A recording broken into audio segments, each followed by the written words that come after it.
All right, awesome. Okay, let's pick up where we left off, which is in the chapter Working with Others, and we're on page 96. And yeah, we're focused very much on step 12, which is just such an exciting part of the book to be in. And step 12, it's not even implied, it's promised that we've had this spiritual experience, this spiritual awakening. And one of the most sure signs that I have awakened spiritually, one of the most sure signs that I've had a deep and effective spiritual experience, is that I have the desire to go and help somebody else, the desire to help somebody live this way of life. And so what we were talking about last week was how we lay down the foundation for step 1, explaining what the problem is, really focusing, of course, on the physical allergy, that once I start, I don't have the ability to control the amount that I take, that I've lost control, but also really that lack of choice, that when I'm as sober as I am today, that when I've sworn off in everything that is in me, and I mean it, and I say, that's it, I'm never going to do this again. I get a thought. This time will be different. Nobody will ever know. I'll go out for 3 drinks. My problem was booze, but I can smoke crack like a lady. All those insane thoughts that take me back to the first drink or the first drug or whatever brings you to this study today. And so we were laying down that foundation, and then we laid down the foundation for step 2. And I believe that there's a power greater than myself.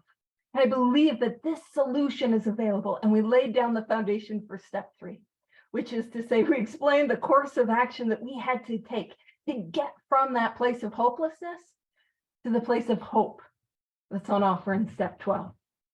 And so where we're going to pick up is the middle paragraph when it starts, suppose.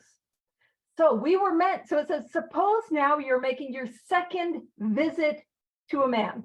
So all of that work that I just tried to summarize very quickly was to happen in one session.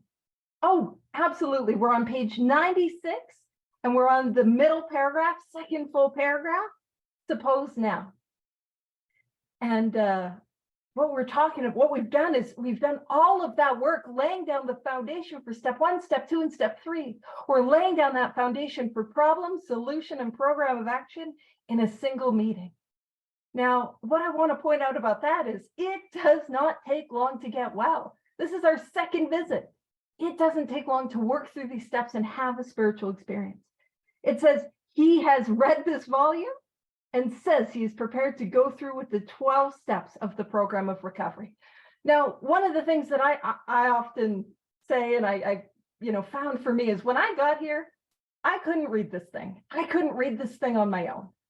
I didn't. It made no sense to me. I don't know about you guys. I had that Bill Wilson experience, that experience reading Bill's story. And I'm like, who the heck is this Bill guy? Ugh, he sucks. He's the worst. I don't like him. I'm nothing like him. But when I sat down with somebody who was properly armed with facts about themselves and understood this book, man, it just opened up. I'm like, Bill, my homie, my homeboy, you know what I mean? So I don't send my sponsees off to go read the book. Instead, I like to read the book with them and go through line by line and have that experience with them whenever possible, because there are times where even working an hour to 2 hours a day, going through line by line, is going to take too long for them to have that spiritual experience. So there are times when I expedite the process and we go back and read later. So welcome to everyone that's just joined us. I'm so glad you're here. We're on page 96.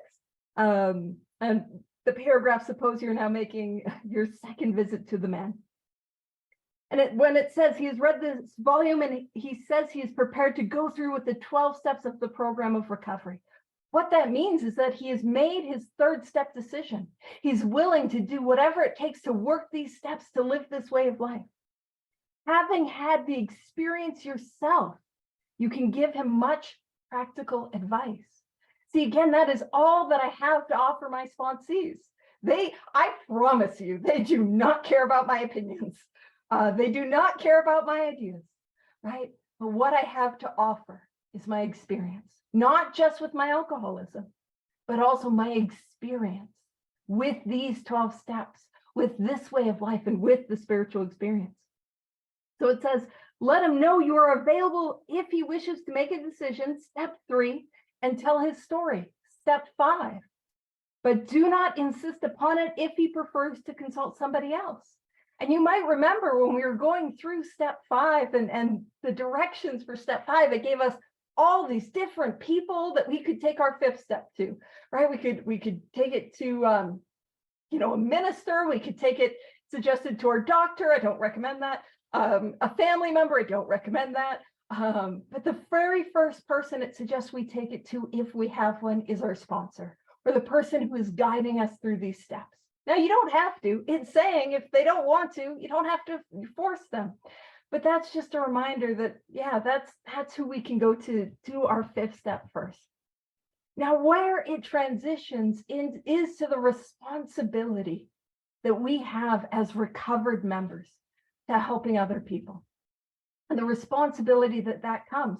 But with that responsibility comes a warning or a guidepost or a signpost, a storm post that's saying, help, but do not create false dependencies. My job, my responsibility as a sponsor, as a recovered member, is to take you through these steps and help you to have that spiritual experience. Essentially, my job is to direct you back to the God of your understanding through these actions, not direct you to me. So it says he may be broken homeless. If he is, you might try to help him about getting a job or give him a little financial assistance. But you should not deprive your family or creditors of money they should have. Perhaps you want to take the man into your home for a few days, but be sure you use discretion. Be certain he will be welcomed by your family, that he is not trying to impose upon you for money, connections, or shelter. Permit that, and you only harm him. And what an interesting thought. That if welcome, I'm glad you're here. You're on we're all together on the bottom of page 96. And what we're talking about is that idea, like, if somebody is struggling, I can help them, but I do not want them to become dependent upon me. I also do not want them to become dependent on money or on financial security or on a job. One of the areas in this book where I can, and I'm pretty line by line through the book, but one of the places is where I'm actually quite pedantic, is when it says it's spiritual progress, not spiritual perfection. Because often in the rooms we'll hear it's progress, not perfection, right? I'm sure I've said it. I'm sure we've all said it. It's progress, not perfection. But it's not. It's spiritual progress rather than spiritual perfection. What this way of life is about is, how am I progressing spiritually? How am I growing spiritually? And so often I can confuse the gifts of recovery with recovery. Oh, I got my family back. I got the job back. I got the car back. I got the relationship back. I'm progressing, right? I'm getting my health back. And those are all wonderful things. But if I have this illness that is outlined in this book, it's not going to keep me sober. I'm going to drink again. I'm going to relapse again. And so it's really saying you can go to any lengths to help, but make sure you're not creating those false dependencies. It's also important to keep in mind that when this book was written and published, the United States and the world was just coming out of the Great Depression.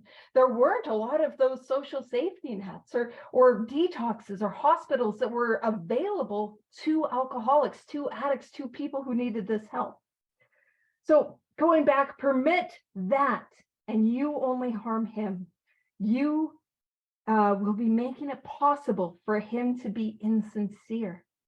You may be aiding in his destruction rather than in his recovery. And so now we're at the top of page 97. Welcome all those that just joined us. So again, if I create those false dependencies, see, nothing less than a spiritual experience is going to be enough for me to stay sober and happy. And if I allow or create where we can just depend on these human things or these frail things or these really impermanent things, everything other than God passes away. I'm creating harm, and I'm not helping people have that experience that is available to all of us. And here's where both things are true. It's not and, it's not or, it's and. So it says, never avoid these responsibilities, but be sure you are doing the right thing if you assume them. Helping others is the foundation stone of your recovery. I kind of want to point out that that is implying very strongly that sponsorship is not an optional thing. It is the foundation of my recovery. So the foundation, what my recovery is rooted and grounded is in helping others. But I also want to emphasize, it's not that codependent running around trying to put out your fires so you like me, sort of helping others. What am I trying to help you with?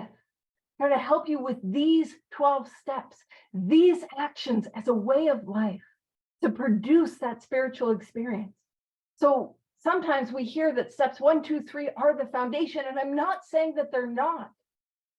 But my experience is, if I'm not rooted and grounded in all 12 steps, man, I don't have a foundation. I am this flimsy reed, like the wind's blowing and I get uprooted. My foundation is in all 12 steps and carrying this message to others. And it says a kindly act once in a while isn't enough. Oh man, that's not good news.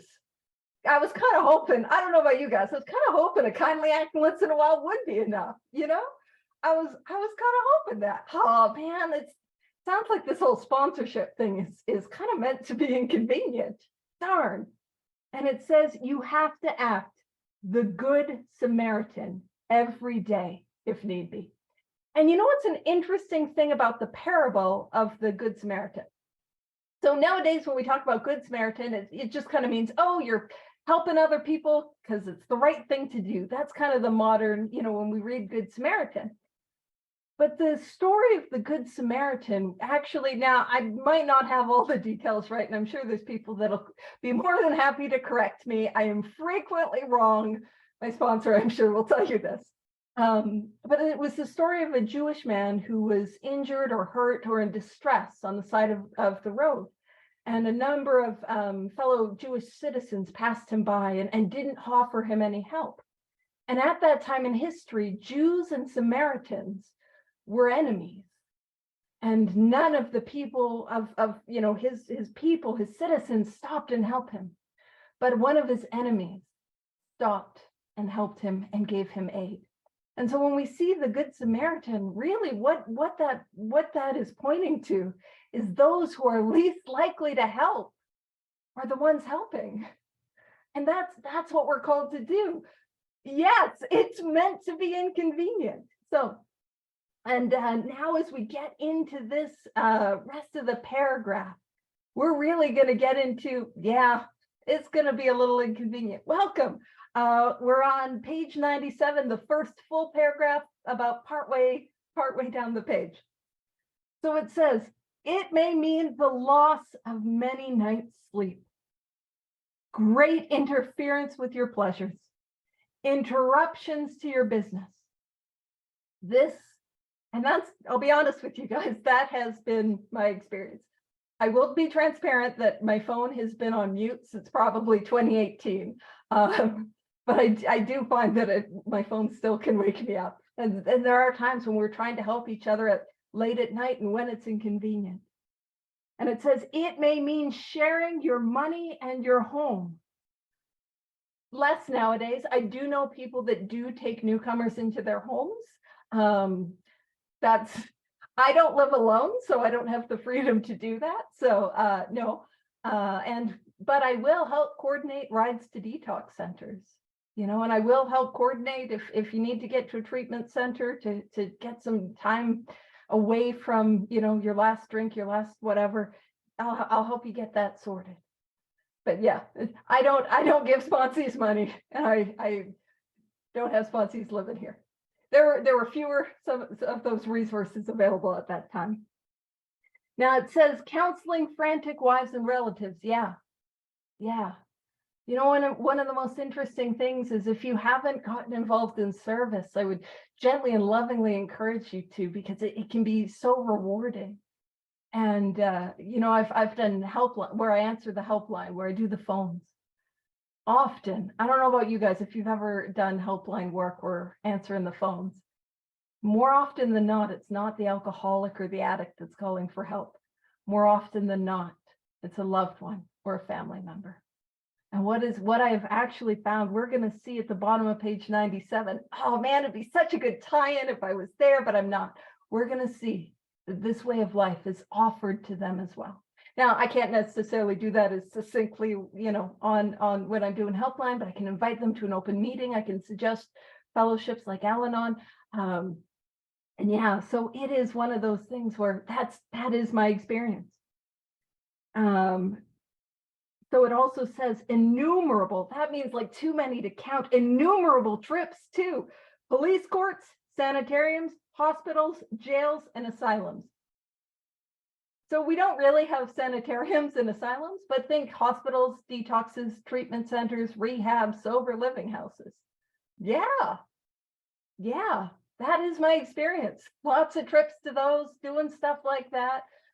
One time I had a sponsee that was, she was dealing with some charges, and I got to show up to court for her.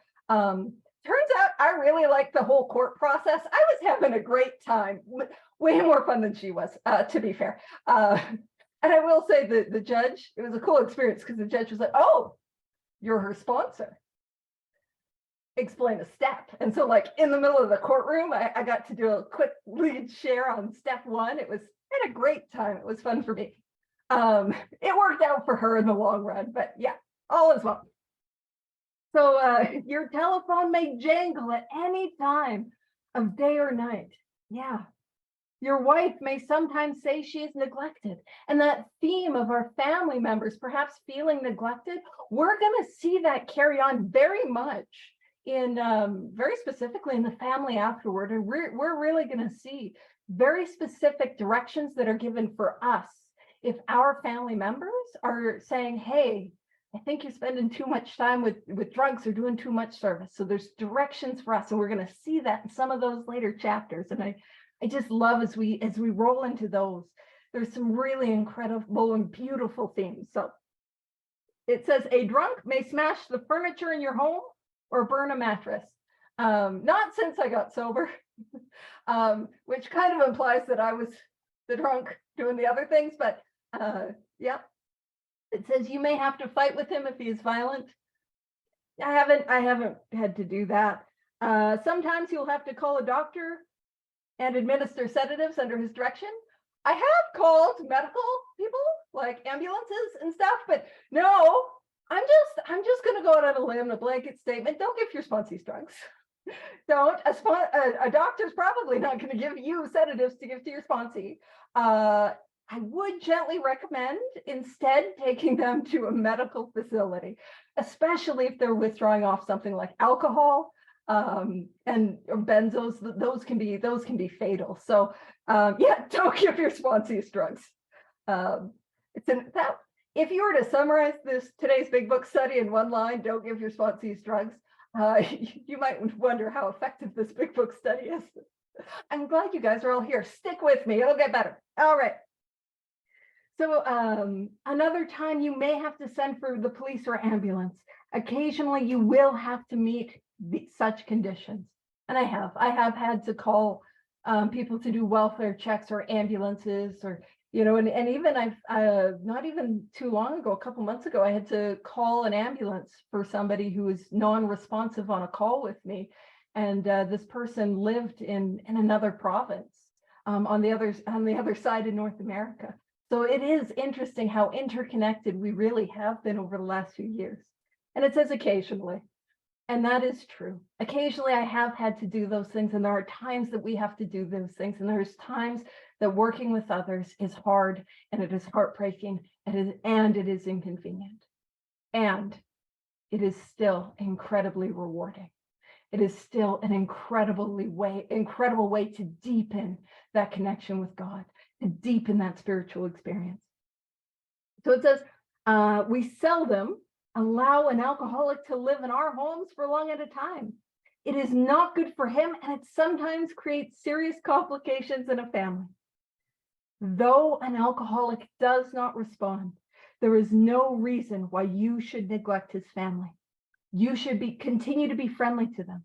The family should be offered your way of life. Again, this isn't a set it and forget it program. This is a way of life. Now, keep in mind, when this book was published, I might only have a copy of this book, and I might have to go to doctors and to hospitals and to churches and all these different institutions to try to find drug and bars and places to find drunks to work with. And often cases, I would meet somebody through their family. So I would already be in contact with them. And oftentimes that's not the case. Oftentimes where I get sponsees is I meet them at meetings. I doing things like hospitals and institutions work, doing stuff like public information, answering those phone lines. So oftentimes I don't get to meet their family. But this is that theme. In those early days, this way of life, not a set of steps, but this as a way of life was offered to their whole family. And it says, should they accept and practice spiritual principles?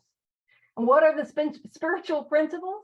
The spiritual principles are just the actions of all these 12 steps. That's it. Should the loved ones and the family members, or those that qualify for Al-Anon, should they work these steps, there is a much better chance that the head of the family will recover. And even though he continues to drink, the family will find life more bearable. And this really gets us into a theme that we're going to see in those later chapters. If there is anyone in my life that I want to help, and maybe you guys know what I'm talking about. There's usually that one person. If I could give this program, this way of life, that spiritual experience to anyone, man, I'd give it to that person. I just so wish they would get this. I just so wish they'd find this thing. And oftentimes, what I need to do, and the most powerful thing that I could possibly ever do, is work these steps. Have that light come on in me that shines so bright that the change cannot be denied. The best thing that I could help anyone is work these steps and just shine God's light, have the change come over me. And of course, with sponsees, I can offer them these directions, this way of life, precise, clear-cut directions. But sometimes with family, with, spouses, partners, with people that we might be a little too close to be like, hey, let's write some inventory. I might suggest, unless you got a really good working relationship with your spouse, don't be like, hey, let's write some inventory. They're probably not going to go for it. The most powerful thing I can do is write my own inventory. And so it says, for the type of alcoholic who is able and willing to recover, little charity in the ordinary sense of the little charity in the ordinary sense of the word is needed or wanted. The men who cry for money and shelter before conquering alcohol are on the wrong track. Yet we do go to great extremes to provide each other with these very things when such action is warranted. This may seem inconsistent, but we think it is not. And what we're looking at is that right? We're looking at that not creating false dependencies. See, what we don't want to do, we don't want ourselves or anyone else that we're working with to be dependent upon human power. Because what we know from our own experience is that human power is not enough. Human power is not enough. It doesn't work. And so for those that get well, I need to rely on this power greater than myself. The power that is on offer is the result of these 12 steps. That's what I need. And oftentimes we get an idea when we're new, or even when we're not, when we're new, we get an idea of what we think we need, right? I need, listen, I'm sure none of us have done this. I'll just say I've done this. Listen, I can't work the steps until he gets sober. Nah, I can't. Listen, before I work the steps, I gotta get to the gym. I gotta get I gotta get my diet under control. You know what I mean? And then once I do that, then listen, I'll write on my fourth step, but right now I need a job and I gotta really focus on that, right? But if I'm an alcoholic, if I have this illness, none of those things are going to keep me sober, and I will relapse again. So it's saying, man, we can help those. And it's like, so how is this inconsistent? Or how do we think it's not inconsistent? That if somebody needs a job, man, I'll help you. I'll help you. If I know somebody's hiring, or I know you're looking for a place to live, and I know there's a place that's renting, I'll help you get connected. What's the difference? How do we discern? And discernment, that just means judging without judgment. How do we discern when I'm helping them and when I'm harming them with that sort of codependent, people-pleasing, please like me, false dependency? It's this.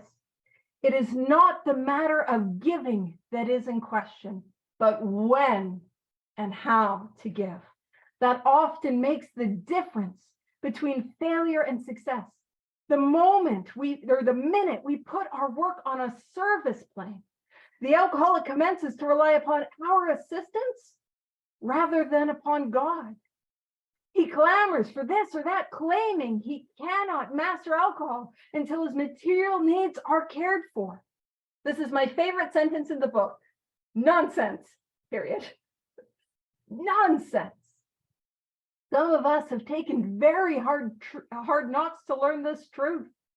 Job or no job, wife or no wife, we simply do not stop drinking so long as we place dependence upon other people ahead of dependence upon God.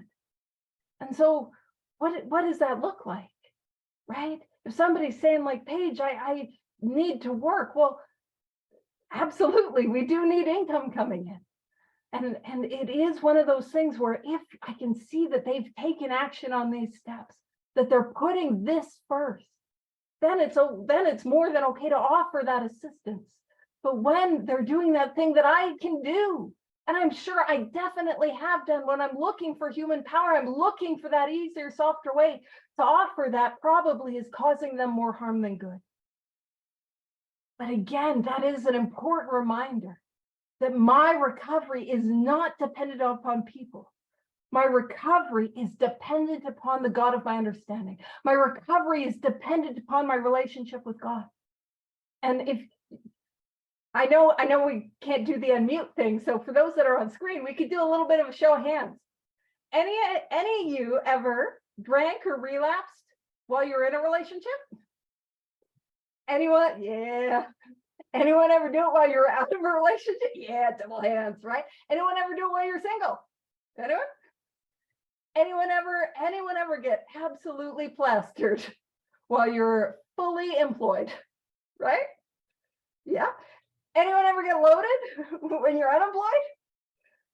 Yeah. I mean, that's a reason to drink. It's stressful, right? Anyone ever drank when you had secure housing lined up, you had a place to live? Anyone ever drank where you're homeless or your housing was insecure, you're couch surfing, or yeah, right? Anyone ever drink when you're going to the gym or seeing the therapist or counselor, getting all that outside help, right? Yeah, I got some news. It sounds like we might have a bunch of drunks in this study. Awesome, right? And so if I create where I'm dependent upon those things, man, it's just not going to work. And this next paragraph, page 98, man, this is one that I love. Burn the idea into the consciousness of every man that he can get well regardless of anyone. The only condition is that he trusts in God and clean house. So if I'm new and I don't know, how can I get well? How can I experience the freedom that is on offer? Or maybe I've been in and out of this thing for years. I've been struggling for years, or maybe I've been here for a while, but the magic is gone, and I got problems. And I don't know if this whole 12-step thing could help these problems. This small paragraph, these 2 sentences make it so clear. What do I need to do to get well? Trust God, clean house. That's it. That's it. That is, and what is that house cleaning? Well, we started with 4 and it continues all the way through step 9. Start to clear away the stuff inside of me that is blocking me from that relationship with God. And I just love, now, for those who have been coming to the study a while, one, I so appreciate you. Also, I equally appreciate you that just have been coming recently. It's so awesome. But that idea of consciousness, right? When we spoke about the word agnostic, it was ag is without and gnosis meaning knowledge. But conscious is Latin, and con means with, and shus or sire means knowing. So in step 11, when we seek to improve our conscious contact with the God of our understanding, we're growing and expanding that deep inner with knowing. But it's that same, burn the idea in the consciousness of every man, this deep and profound heart level knowing that he can get well regardless of anyone, regardless of anyone. And that is my experience. I'm gonna go on a tangent. Please bear with me. And again, this might just be my experience. Some of the most difficult and painful things that have happened to me in my life happened to me in sobriety. I don't know about you guys, but I came to 12 step with a couple of those. If this happens, I don't know if I'll be able to stay sober through that. I don't know if I could get through that. You know, one of the things that happened to me that I did not know if I could stay sober through was if I did not graduate university on time. See, that was a false dependency. I'd made the university that I was attending a power greater than myself, that I needed that to be okay, because if I didn't have that, I wouldn't have anything. Got some news. That didn't happen. It's kind of interesting because there are people who are like, oh no, Paige is going to talk about this thing. And then there's people who are going to be like, oh, this is a plot twist, which is part of why I love Zoom. When I was 18 months into my sobriety, I very, very suddenly developed a neurological condition, which essentially for the last 10, 11, it's coming up 11, 12 years. I've been primarily in a wheelchair. And plot twist, you can kind of tell the people who live locally and the people who don't. I'm so sorry.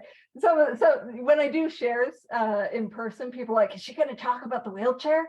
But when I do it on Zoom, it's like, what? Plot twist. And so, you know, I have some mobility, but I can't walk without assistance. So I have to use a walker or wall surf. And, you know, what happened for me is I very suddenly, when the neurological condition happened, I lost the ability to read, like in large sentences. And I lost a lot of my memory. And I could tell you that I was an alcoholic. I could tell you I was an addict. I could tell you that I experienced homelessness, but the details weren't there.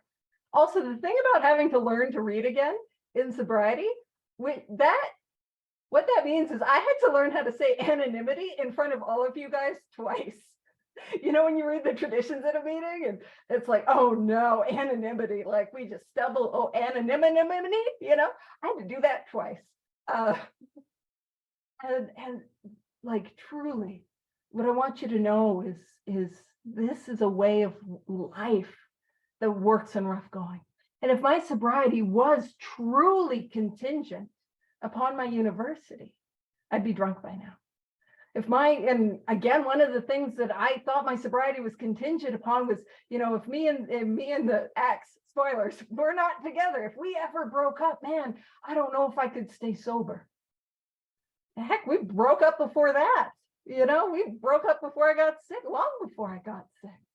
My sobriety is not contingent upon anything other than the actions that I take that allow a God to work in my life today.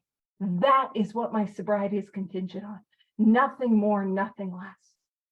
And that is one of those lines that I just love. because it speaks to that.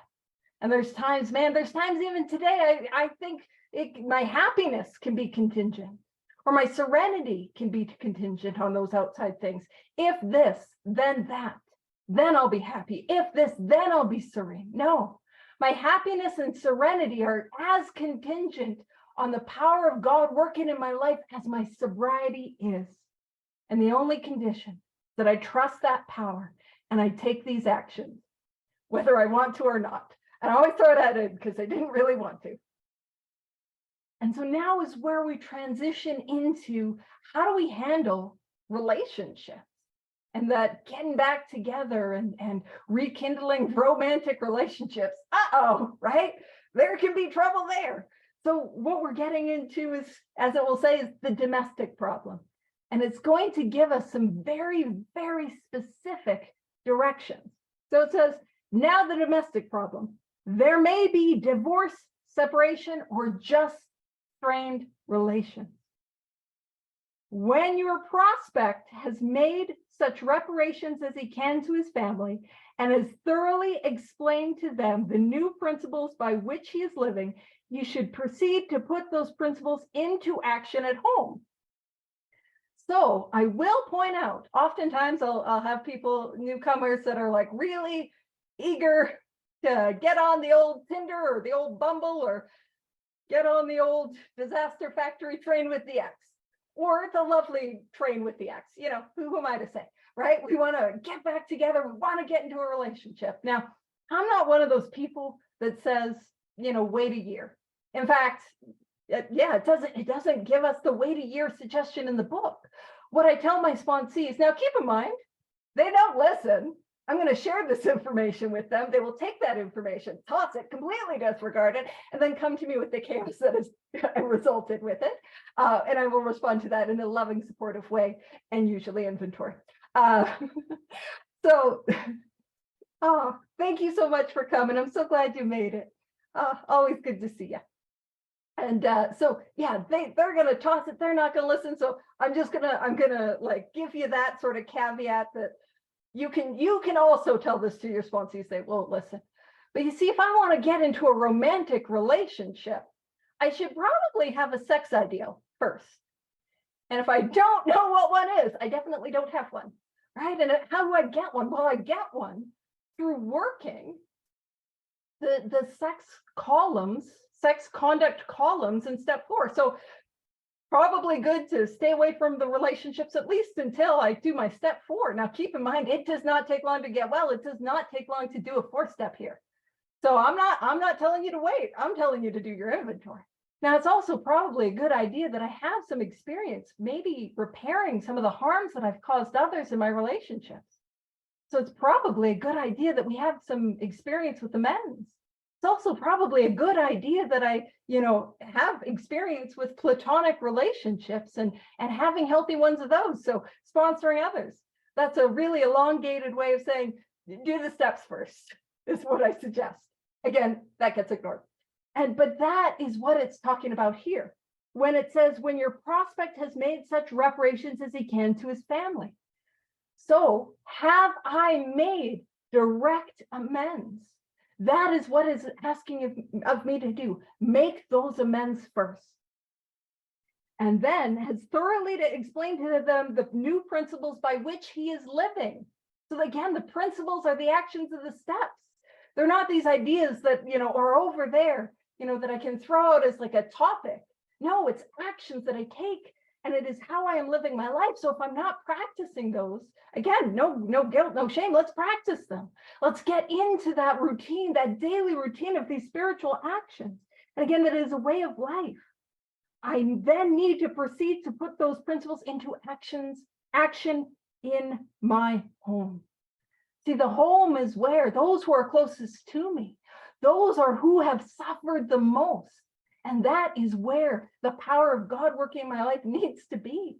And let's be honest, isn't that where it's a lot more difficult to practice spiritual principles? Like, isn't that where it's hardest to be kind and loving and tolerant and to take my inventory and to look at my wrongs rather than get stuck in column 2 and here's what you did, right?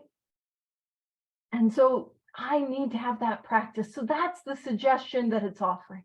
getting into that place of actually living this way of life before getting into or back into a relationship.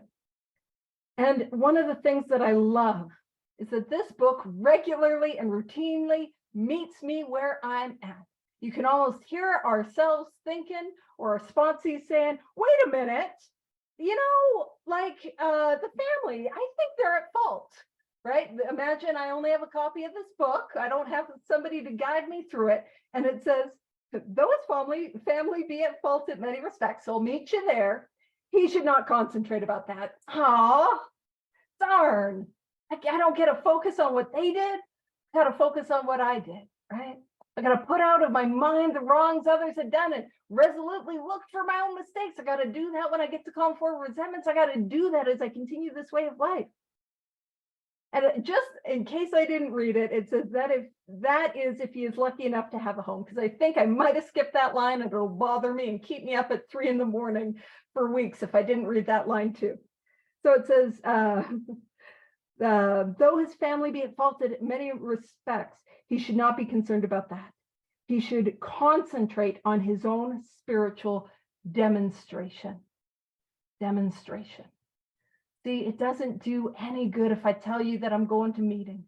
It doesn't do you any good if I tell you what a good person I am now that I'm sober.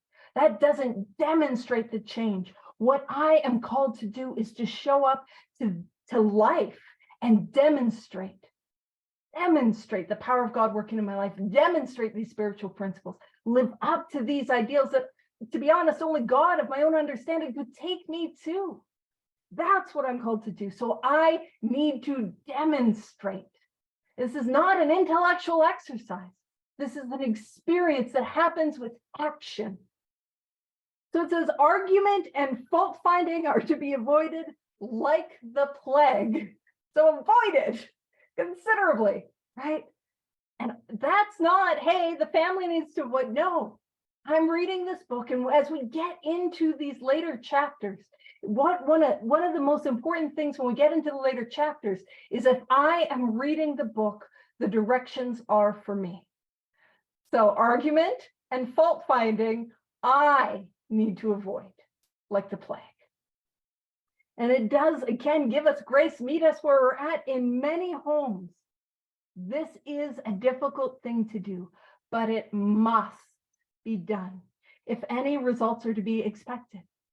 If persisted in for a few months, the effect on a man's family is sure to be great. And that is a promise. That is a powerful promise. It does not take long to demonstrate these principles. Heck, it would be months of practicing living this way of life. It doesn't take months to work the steps. It does not take long to have this experience. And it does not take long for our loved ones and those closest to us to really see the change in us, to demonstrate. I mean, not universally. Sometimes it does take a long time to rebuild that hope. But if I persist in demonstrating, not simply staying sober, not simply going to meetings, not taking the first drink, but demonstrating these principles, demonstrating the power of these steps, the effect on a man's family is sure to be great. The most incompatible people discover they have a basis upon which they can meet. Little by little, the family may, that's a may, that one's not a promise. The effect on a man's family, sure to be great, promise. The most incompatible people discover they have a basis upon which they can meet, promise. Little by little, the family may, less of a promise, may see their own defects and admit them.